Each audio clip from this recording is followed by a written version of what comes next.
Welcome to Beneath the Wing. Just like air passing over the wing of an aircraft provides lift, the people we meet can also give us lift in life by sharing their stories of strength and success, connecting us all. Beneath the Wing explores the stories of those connected with the Minnesota Air National Guard's 133rd Airlift Wing with a little humor and learning along the way. I'm your host, Wing Command Chief Mark Legvold.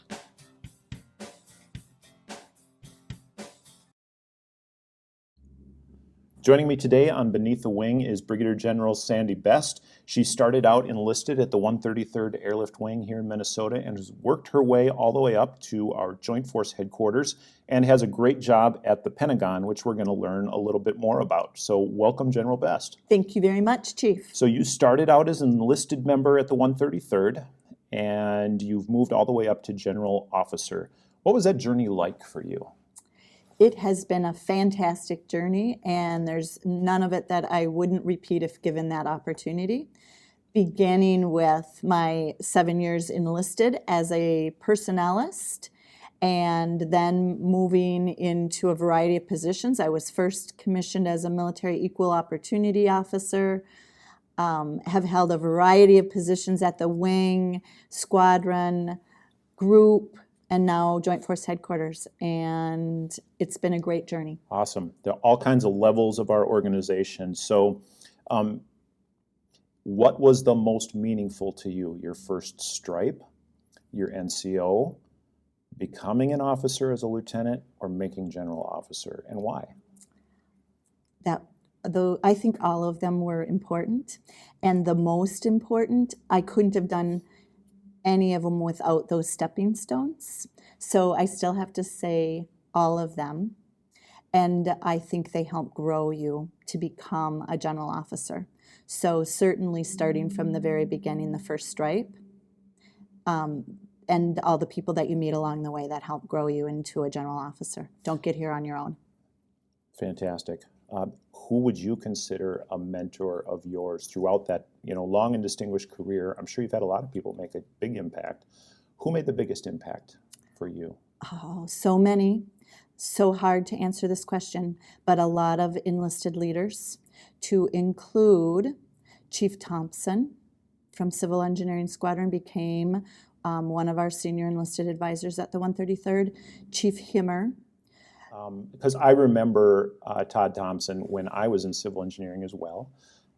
Tell me something about him that made him someone special and important to you in your growth and development. Yeah, I think because he believed in me before I believed in myself.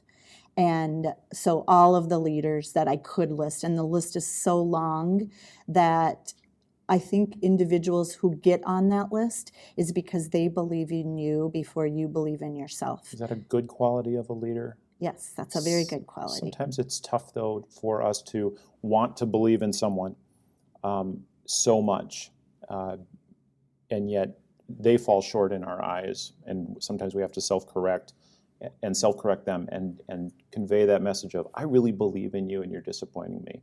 How do you do that? I think that is a great skill. In fact, just was at lunch today talking with people about that and saying, I think the most important leadership trait is telling people what they're not doing well instead of talking about it behind their backs. I think that direct skill and be able to do it with diplomacy and respect, and people really like to hear that, to include myself. Mm-hmm. In Minnesota, we don't really do that so super well, do we? Not always. It's a struggle for me, too. So when you make general officer, like I said, it's kind of a big deal. Do you ever get tired of people being nice to you all the time? I don't get tired of people being nice to me because I think that is the best way to be in team relationships. Yeah. And so being nice is a quality that I respect and admire, but that doesn't mean that you can't have hard conversations. Yeah. And I think you can do that with respect and kindness as well. That's great.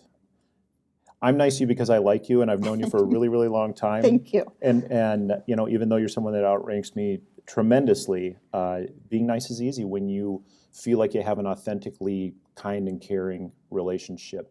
How do we develop caring relationships in the military that are authentic over time? Yeah, I think that you do it by example. And I think the 133rd Airlift Wing, which I have my roots are from, all the way to present, 37 years in the military nearly.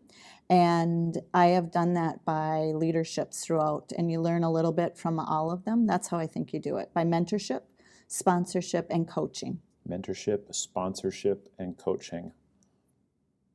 Tell me more about sponsorship. Sponsorship is individuals who have access to power in the organization, and individuals that are trying to grow up in the organizations and move into leadership positions, I think need sponsors. Sometimes people don't know about them, and so sponsors help get those people face time with the right people to help grow their careers. Being someone else's champion. Yes. Yeah, for sure. And you get a chance to do that. Yes. You are Minnesota's Deputy Adjutant General. Yes. Sounds like an awesome job. Lots of power. What exactly is that job? Well, the Deputy Adjutant General really is doing whatever the Adjutant General doesn't want to do or what he would like me to do. It does involve oversight of the two wings on a full-time basis, but of course we have two great wing commanders and a lot of great leaders in their chain. So that means that I really get to do a lot of things that I like to do, and we have a new Adjutant General, and it seems like we are developing that dance as we go on what he's going to be doing and what I'm going to be doing. But right now, it means that I am involved in our diversity initiatives for the Minnesota National Guard. I'm also involved in our COVID-19 response, and of course, still involved in administrative actions that are associated with Joint Force Headquarters. A lot of networking, relationships, and communication, isn't it? Yes, it is. For sure. Like a lot of people, you juggle jobs. You are a guard member, part-time and full-time. So what your other job is as the advisor to the Chief of the National Guard on Diversity and Inclusion. You told us a little bit about what the Deputy Adjutant General does. What does that job do? The Special Assistant to the Chief of the National Guard Thanks. Bureau. I got it wrong, now I'm right. Okay. On diversity and inclusion really is helping to advance diversity and inclusion across the 54 states, territories, and District of Columbia. And that is working with our National Guard Bureau Office of Equity and Inclusion and all of our states' adjutant generals and their SEAMs and diversity and inclusion OICs, if they have them. It's really a different job on every day, but really advancing that and following the civil disturbance issues that have been going on after the death of George Floyd. It certainly has gained even more attention, and I'm really thrilled to be a part of that conversation for the DoD and the National Guard. It's definitely a conversation worth having. So let's talk a little bit about diversity and inclusion. Okay. What does that look like in action? And if you want to break that conversation into two parts, diversity in action and inclusion in action, or you can just answer it holistically depending on where you want to go. Yeah, sure.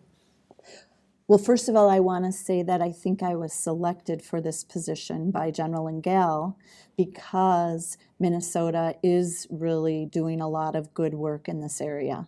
So I want to say, what does it look like? It looks like Minnesota National Guard's Diversity and Inclusion Program, which is modeled after the National Guard's strategic plan. And that is why I think I was selected for this position. I think we're doing a lot of good work to include things like our benchmark women's leadership program, which really was a game changer for us. We call that our anchor event. We are very proud of it. We have states that are lining up to meet with us and come to Minnesota to learn about the things that we're doing. It also includes things like our Joint Officer Enlisted TAG Advisory Council, where we are inviting airmen and soldiers at our lowest levels, officers and enlisted, to be a part of this conversation and tell us why did they join the Minnesota National Guard, what it's going to take to keep them, and what are some problems they're experiencing, and then helping to solve those problems. It's about inviting our entire organization, 13,000 strong soldiers, airmen, and civilian employees, to be a part of that conversation to help change our culture to be inclusive. And it's inclusive for everyone. So although we're talking about diverse members, that should not be a threat to our majority population either, because inclusion includes them as well. We were talking yesterday, my boss and I were listening in on a virtual meeting that you were a part of, and one of the questions that was posed to the people in the audience was, what are we doing right? But he and I, just having that conversation, I reflected a moment. I said, we are getting right having these conversations because we're purposeful about having conversations about diversity and inclusion. And I think a lot of people think, okay, this is just the way we are in Minnesota. This must be the way everybody is. But it's not that way in the Guard as a whole. So are we getting it right in the Guard as a whole, in the National Guard across the states? I think we still have lots of room for progress, even right here in Minnesota. And I think there's areas that we're getting it better than other areas. But this is not a one and done conversation, as you're talking about. And it really is continuing to make it part of our culture. I think our journey is going on 10 years right now. We started tracking and really doing deliberate measurements in 2010, where we were just over 7% diverse as a Minnesota National Guard. We are currently at 20% diversity, which meets our local demographics here in Minnesota. Define diversity. Diversity, if we're measuring it at 20%. 20% is our underrepresented population, non-Caucasian, okay, in the Minnesota National Guard. That claims to be, because that's a self-elected statistic itself, you know, how you put yourself, but that Certainly. is based on the national definition of African American, Caucasian, Native American. I don't know that we really want to go into defining all of that. Sure. As a We're basically looking at ethnicity as a measurement for our yes, diversity. racial and ethnic diversity. Understood. That is it. Okay, Yes. great, thank you. So I asked if we're getting it right in the Guard. Yes. We're moving in the right direction. I think we're moving in the right direction, and I think even right here we know we've got to do better. And part of the state Joint Diversity Executive Council is to try, yesterday we participated in an exercise where our leaders within the Minnesota National Guard are helping us identify what are we doing well and where do we need to improve so that we can make it unique to Minnesota. And that's what we're doing really across the 54. Every state has different strengths and different areas that they need to focus on because their demographics change from state to state as well. Certainly. Are we getting it right in the military? Beyond the National Guard, which is this collective of different state organizations.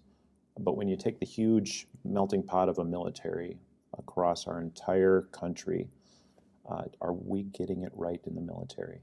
I think the military experiences the same challenges as corporate America, private sector.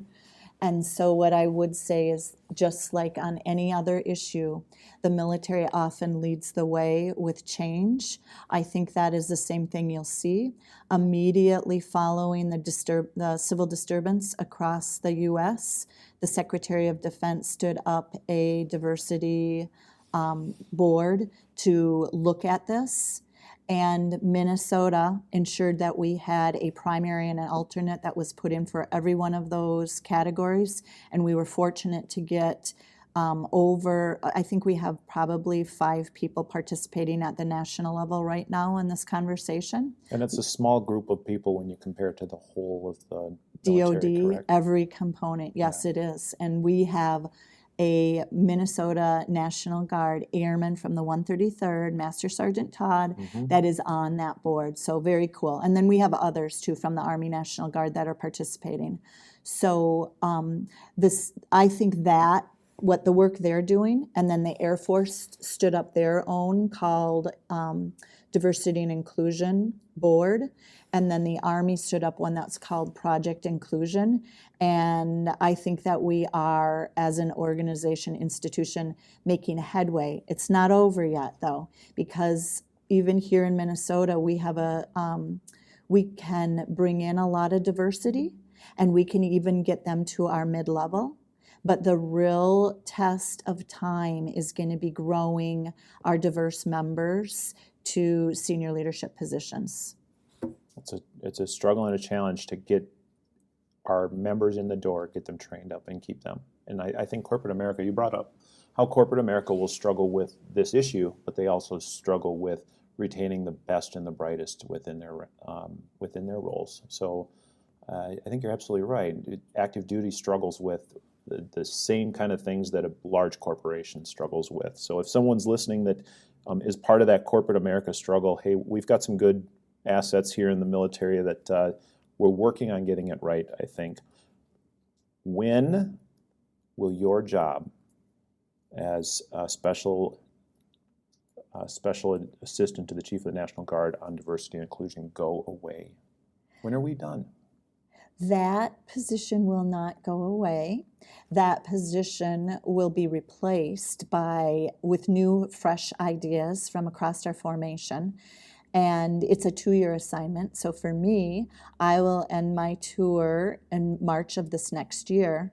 And I am sure that they are already lining up some exceptional people who are waiting in line to take that on, because diversity and inclusion is, for every organization, the secret recipe that can help make a good organization great. And we have already been a part of that conversation here in the Minnesota National Guard. So I think we certainly are a great organization, and we can only get better by including and continuing these discussions. So I'm going to ask you that same question, but just in a little bit different way. Okay. When won't that position be needed anymore? That's kind of like saying, when won't human resources be needed? Because if we had the ability to manage our people without having any issues, I think we wouldn't need human resource functions. That's the same with diversity and inclusion, quality, safety. You still need some oversight to make sure we're getting it right. Mm-hmm. But I do think that it could be less people could be involved. The position would go away when every airman, soldier, member of the military makes it their own. That's perfect. As soon as we start owning it, and it's a part of our culture, then it doesn't need the oversight, does it? That would be the ideal answer. And, it's hard right now to think when that will be, because we've had struggles in these areas for years, back to race relations. And it's been an evolution. And they've talked a little bit about the DOMI, Defense Equal Opportunity Management Institute, and how they've gone from race relations to equal opportunity. And the new way they're trying to look at getting after this is cultural change. So cultural change. And I'm glad you brought up the idea of this position evolving and the idea of diversity and inclusion evolving. I had a conversation with a young lady in our organization. She's early in her career, a person of color, and a different faith background than most of us. And she's felt like a lot of leadership development doors have opened up for her because of diversity initiatives or good intentions in inclusion. And yet she really wants to just feel she was chosen based on her merit, character, and work ethic. As leaders in our organization, how do we respond to an individual's feelings of people still just look at the external of me? How do we respond to that? That's an excellent question, astute of that young airmen. I would say to not worry about it, to spend more time on just being your authentic self and surrounding yourself with leaders who recognize your capability. You will always have individuals who believe in you. You will always have naysayers who question if you were selected because you were a female or because of the potential racial or ethnic background. I wouldn't worry about it. I would just keep on being the best airman you can and making a difference in our organization. We have been talking with Brigadier General Sandy Best, and we're going to take a quick break with a very important message, and we will be right back. Are you interested in learning more about why staying with the Air National Guard is great for you? This is Sergeant Piazza with the Retention Office, and I'm inviting you to join me for lunch virtually every drill weekend, Saturday and Sunday, from 11 to noon. It's the same topic both days, but a different topic every month. The Zoom meeting ID and passcode can be found in your unit's newsletter, as well as the Retention private group on the Recruiting's Facebook page. I'll see you there. Okay, we're back with Brigadier General Sandy Best, and we got sidetracked, I have to admit, when we broke for commercials, and we were just sitting here. I am sitting on the 5th floor of our where all the people work that are head of our organization here at Joint Force Headquarters, and we're overlooking the state capitol, and we're 6 feet apart, and just got lost in some really good conversation about big issues and little issues, and what's the best job in the Guard. And, being around people and being able to have good, friendly conversations is the best part of the Guard, I think. Do you agree? I 100% agree. And to elaborate a little further, we were talking about the wings and how much value there is being part of the operations at the wing. And that is where you grow the most. And it helps prepare you for all the future opportunities to include at Joint Force Headquarters. Every time I've heard you come back down to the wing, I don't want to say down, every time I've heard you come back to the wing, which is a smaller organization than the big Joint Force Headquarters, or a subordinate organization, maybe that's the right way, you've always talked about coming home. This is where I started. This is where your heart is at, where the people are. Do you still feel that way, even though you've been out of the wing for a while? Yes, indeed, I do. I mean, of course, the wing it made me. It made me who I am. It taught me about the mission and what the wings, all the different functions across the wing do. So yes, it's always like coming home when you get back out there. And I have broadened my perspective at Joint Force Headquarters, and of course worked more with the Army National Guard, so gotten to know a little bit about soldiers, but always loving coming back to the wing. So you've had lots of different jobs and careers, and coming home is always fun. Yes, it is. But sometimes there are these memories, and we all have them. The Guard you get the greatest of great days, and then there are some of those that are just terrible, awful, hard, gut-wrenching, heartbreaking days. And I'm sure you don't get to where you are without having those kinds of days. What's the worst or the most difficult thing you've had to deal with in your career? And what did you do to get through that? Well, I would say certainly ORIs, Operational Readiness Inspections. That's where we go away and play war. Yes, Yep. and those were not always a piece of cake. But what was the most challenging? I think it is when you're in conflict with people. At least that's for me, is when I'm in conflict with people, because I'm in most harmony when my relationships are strong and solid. That doesn't mean you always have to be in agreement with people, but those are the most challenging days for me.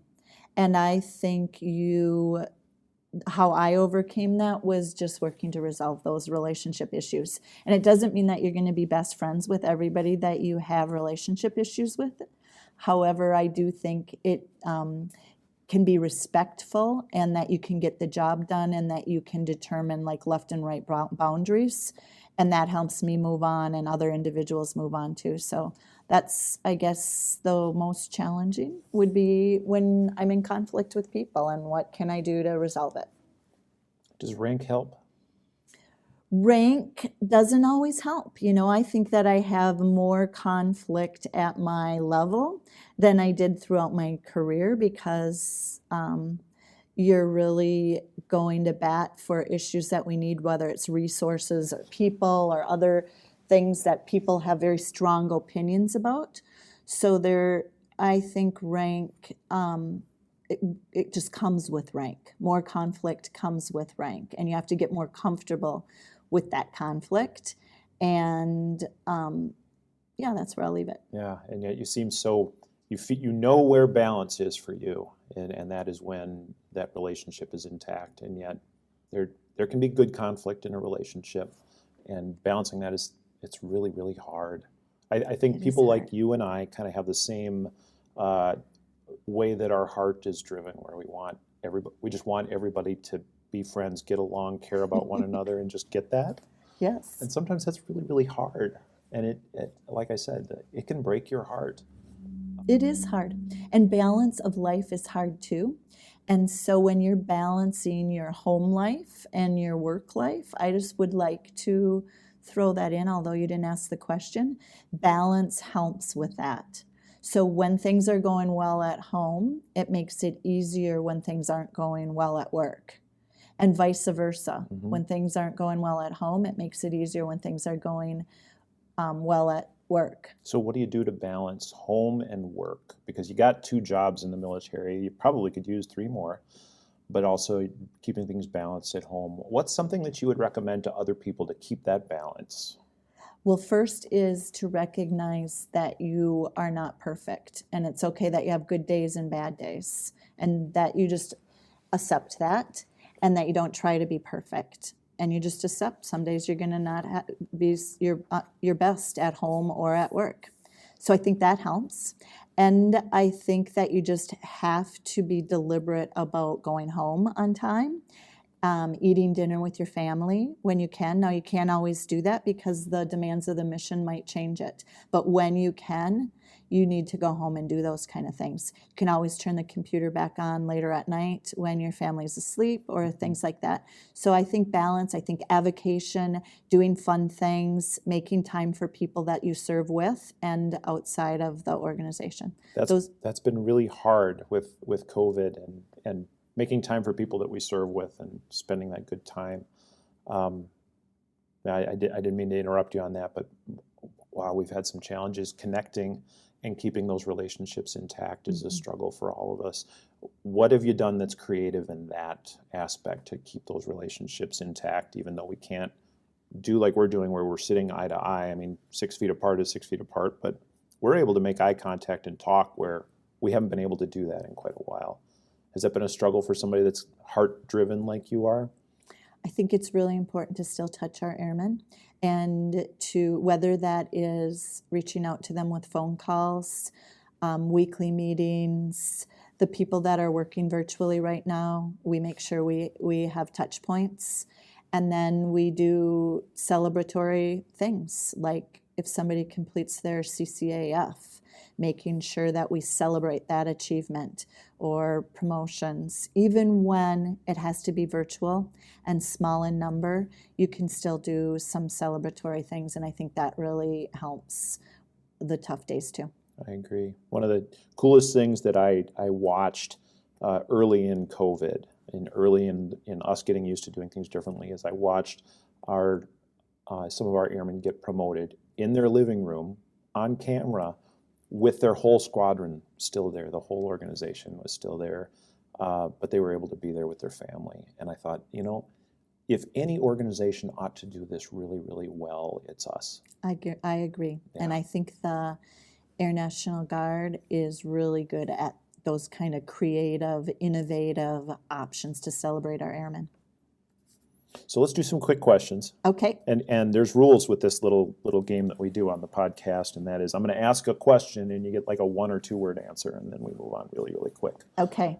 So first thing that comes to your mind, favorite Christmas cookie? Sugar snaps. Favorite hair band of the 80s? Banana clip. Place you want to visit but haven't yet? Grease. Movie that made you cry? Pass.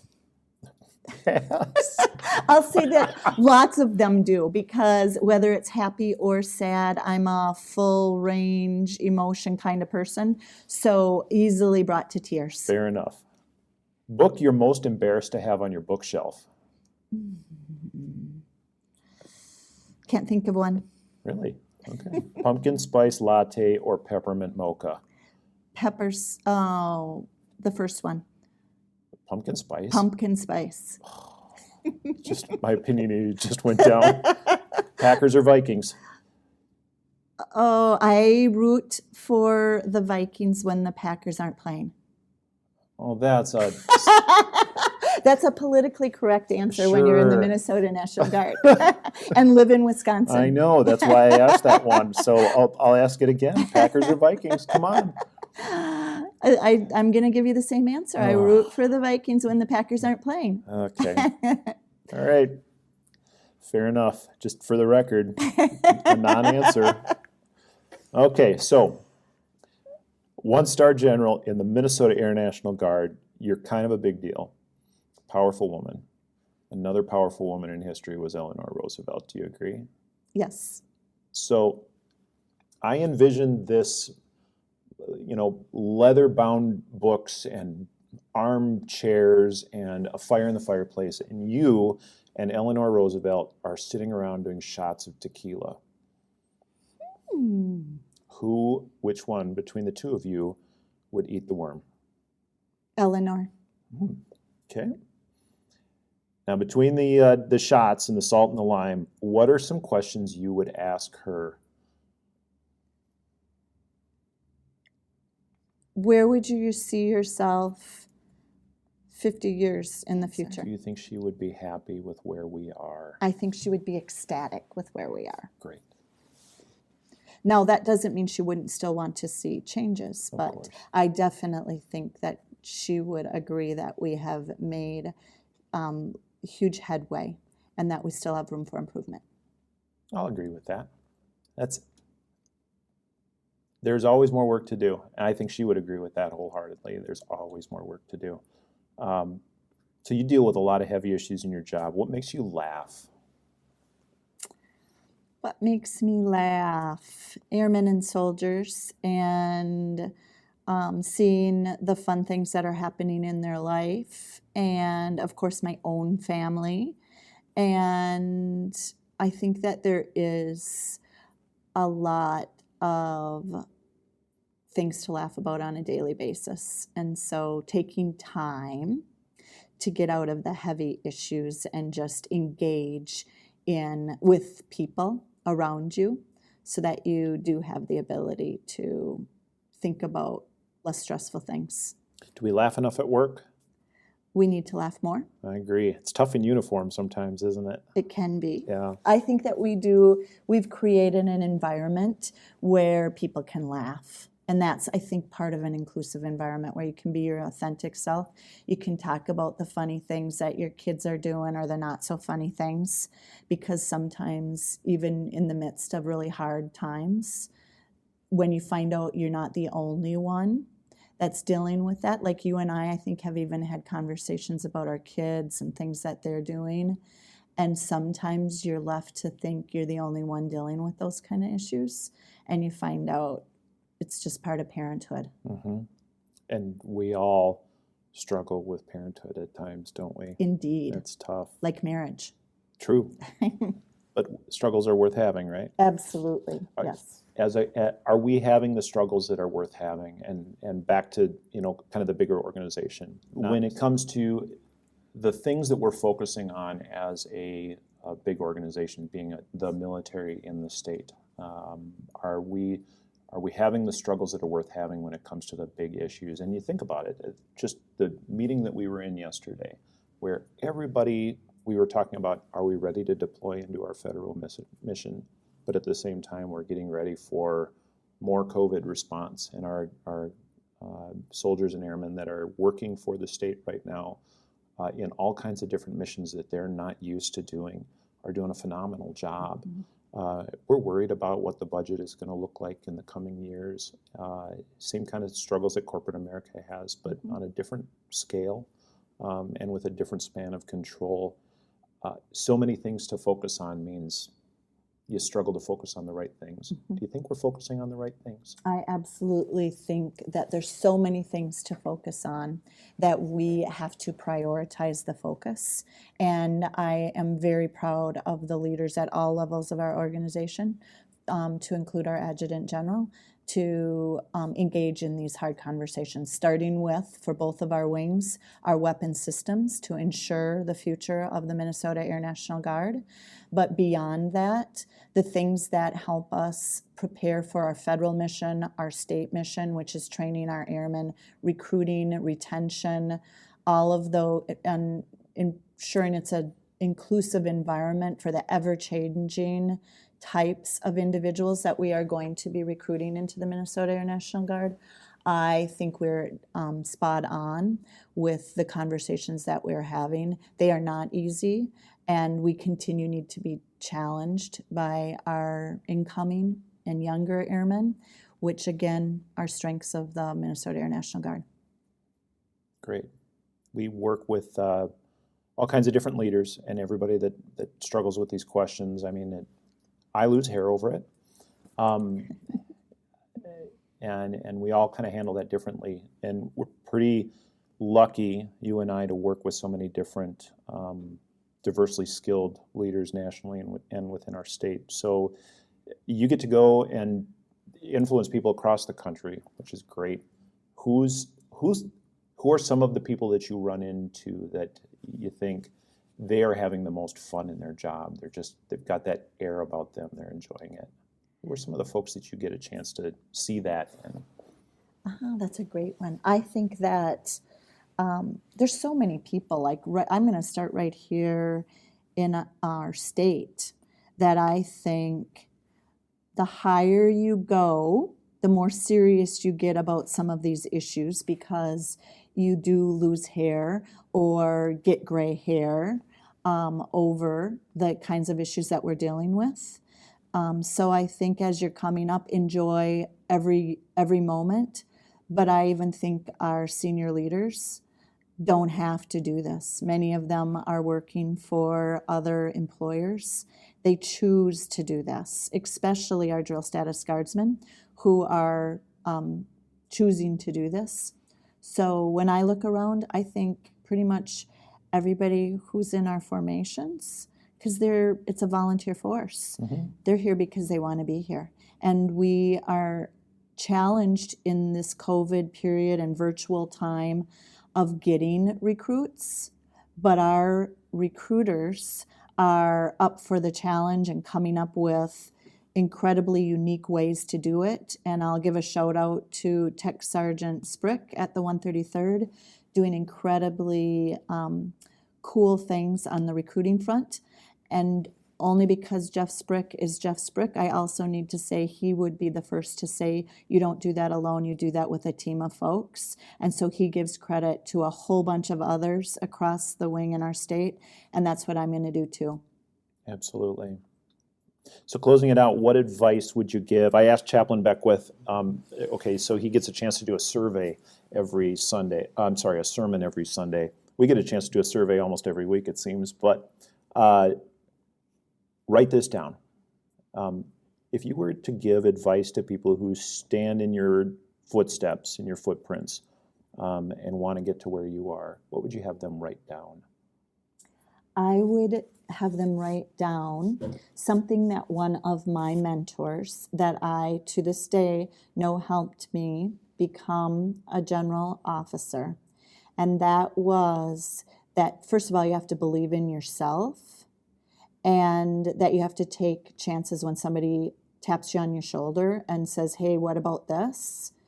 Your tendency can be to say, oh, I don't know if I'm ready for that opportunity. But if somebody else thinks you are, give it a shot and listen and try to get to yes. Unless it goes against your grain, like that's not a job you want, I really think that you need to take the challenge and the risk. I also want to quickly share that mentor told me that men have a tendency to accept greater challenge when they've met 70% of their job. Women typically have to master their job 100% before they think they're ready for the next one. And I'm constantly challenging myself to go outside of my comfort zone. And so I specifically want to share that message with the women of our force, to really challenge yourself to go outside your comfort zone and accept new opportunities, responsibilities when you're tapped on the shoulder. General Best, thanks for taking the chance to sit down with me on Beneath the Wing and give us a little bit brighter picture of who you are and your experiences and how you've come to be where you are and who you are. We appreciate the time. Thank you so much, Chief. Absolutely.